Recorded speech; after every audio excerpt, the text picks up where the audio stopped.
Today's morning class, a few were joined and remaining was a problem with the network that many of you were not able to hear me properly. So children, here I am posting you this video for our today's class. We were discussing the elements of group 16, and now I shall be starting from the physical properties. Physical properties of this group varies a lot. The first member of the group being oxygen, and which is highly electronegative, is a non-metal and gaseous at room temperature. Sulfur is again a non-metal and solid at room temperature. Except oxygen, all the other elements are solid at room temperature. Sulfur being the most soft one. It generally found in the form of various allotropic forms and in powdered form. Whereas the selenium, tellurium and polonium, they are found in proper solid state type. Selenium and tellurium are considered as metalloid, but it should be taken into proper uh, consideration that tellurium shows more of the metal like to plus 6. Minus 2 is shown by oxygen predominantly, and minus 1 and minus 1 is also shown by oxygen in the forms of peroxide. Superoxides, it also shows minus 1, minus half. Plus 1 and plus 2 are shown by oxygen only when it combines with the fluorine. Sulfur and other elements, they show minus 2 oxidation state if they are in combination with oxygen or fluorine, whereas with all the other elements, they generally shows an oxidation state ranging from plus 2 to plus 6. For sulfur, sulfur exists most predominantly in plus 4 and plus 6 oxidation states. Then children, we have here the anomalous behavior of oxygen.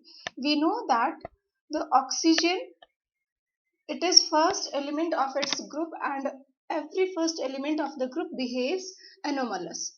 And oxygen behave in an anomalous way just because of its very small size, its very high electronegativity and very high ionization enthalpy, right? So these are the reasons why oxygen behaves in an anomalous an anomalous way.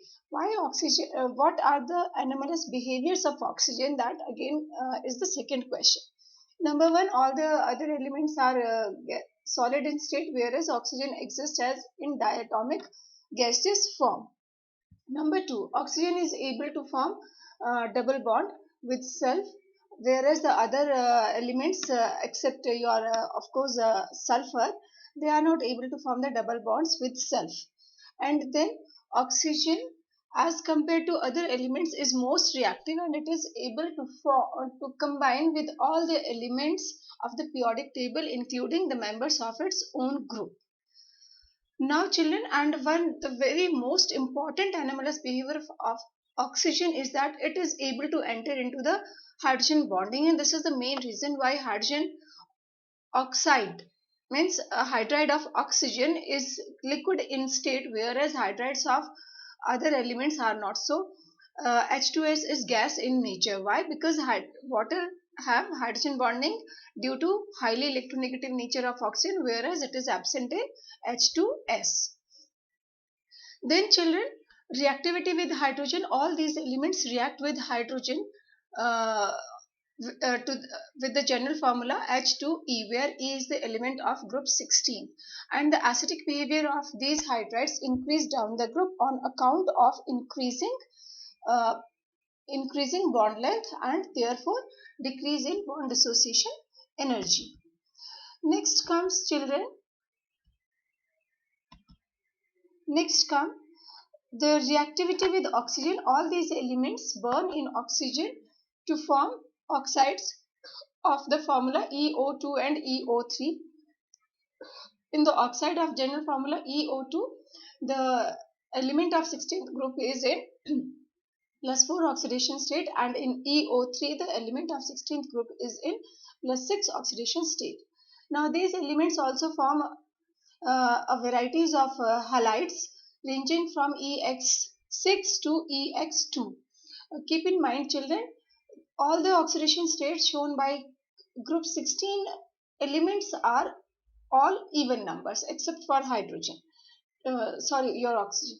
So all these halides are EX6, EX4 and EX2. So the stability of these halides decrease from fluoride to iodide, right? And then the structure of SF6 and SF4, again they are asked for 1 mark question, and you need to explain these structures on the basis of VSCPR theory. Fine children. Then again here comes your a few in-text questions which are very important. Number one, list the important sources of sulfur. Sulfur is found in many natural forms, like it is found in onions, garlics, and many of the hot water springs. So these are all the sources of sulfur. No doubt in combined state, sulfur is not found in free state in nature. Then order of thermal stability of hydrides of group 16. The thermal stability of hydrides of group 16 decrease down the group. Next question number 15. Why oxygen is bottle is liquid and H2 is gas? H2O is liquid at room temperature due to the presence of hydrogen bonding, which is absent in hydrogen sulfide. Then children comes for the preparation of the dioxygen. Dioxygen is prepared by many methods, and why do we need to prepare dioxygen? We need to prepare dioxygen for medical reasons, for industrial purpose, and for laboratory reactions. Fine. So number one, it may be obtained by thermal decomposition of chlorates, nitrates, permanganates, etc. Like here the KClO3 is given as an example. Then thermal decomposition of oxides of many metals also liberate oxygen.